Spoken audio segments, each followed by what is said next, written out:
All right, this video is going to be for the lymphatic and immune system. There's only one model that I use in class for this lab, which is the one that you see here. And we're gonna look at it sort of overall, and then we'll zoom into the thoracic region, which is this area here. One of the things that you'll notice throughout this model is that there are a variety of thin, sort of off-white lines. Those represent lymphatic vessels throughout the body. One of the things that you should look at in chapter 16 is how lymph flows through the body. It flows in a one-way direction from really thin vessels that you can't see on this model called lymphatic capillaries, and those will merge together after they've collected lymph inside of them to form lymphatic vessels, which you can see some examples of here with those thin white lines. And then those will merge into larger vessels called lymphatic trunks, and those will merge together to form even larger vessels called lymphatic ducts. So we're gonna look at lymphatic ducts on this model as well. They're in this area of the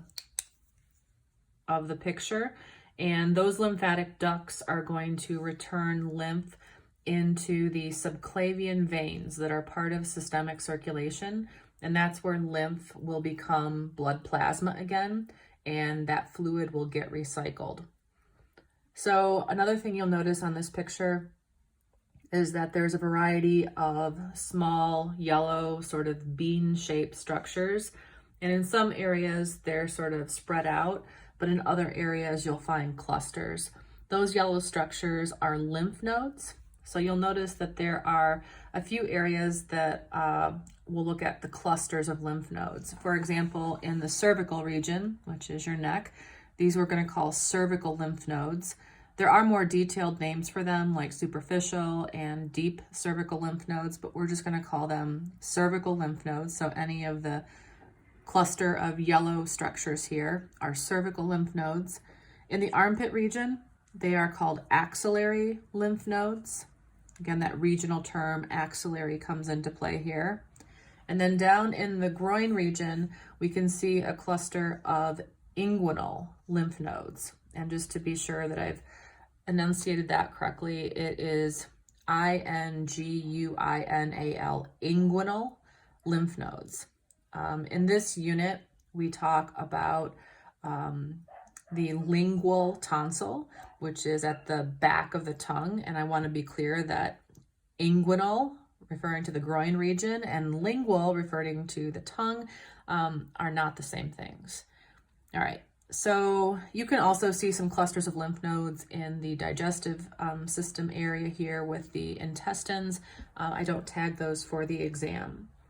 So we're going to zoom in to the thoracic area. Actually, one more thing before I do that. This would be the diaphragm that I'm pointing to right now, separating the thoracic cavity superior to it from the abdominal pelvic cavity that is inferior to it.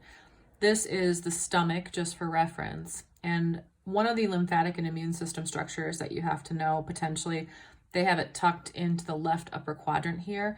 This organ, which looks pretty thin, it's bigger than that sort of in real life, that is your spleen. We're just kind of seeing the edge of it here, which is why it looks so small. Also, before I zoom in, I want to point out that there is a white structure that runs from below the diaphragm all the way up through the thoracic cavity behind the heart, and will eventually connect to the left subclavian vein. So keep in mind that structure is called the thoracic duct, and I'm going to mention it again when we look at this area in a more magnified view. So here's that more magnified view. And again, more for reference that I'm telling you this right now, although it's important for the lecture exam. These two blue vessels that I'm pointing to are your subclavian veins. They are part of systemic circulation, and they're important when we talk about the lymphatic and immune system because all of the lymph that is carried from the different tissues in your body eventually returns to the subclavian veins, and that's where lymph will become blood plasma. So there are two, what I would describe as white tube-like structures that you can see that connect to your right and your left subclavian veins. The one on the right side is called the right lymphatic duct. So this white tube-like structure, not the little yellow lymph node on top of it, but the actual sort of off-white tube-like structure is the right lymphatic duct. And on the left side of the body, where you have the left subclavian vein, there is a white tube-like structure that connects to it. That is called the thoracic duct.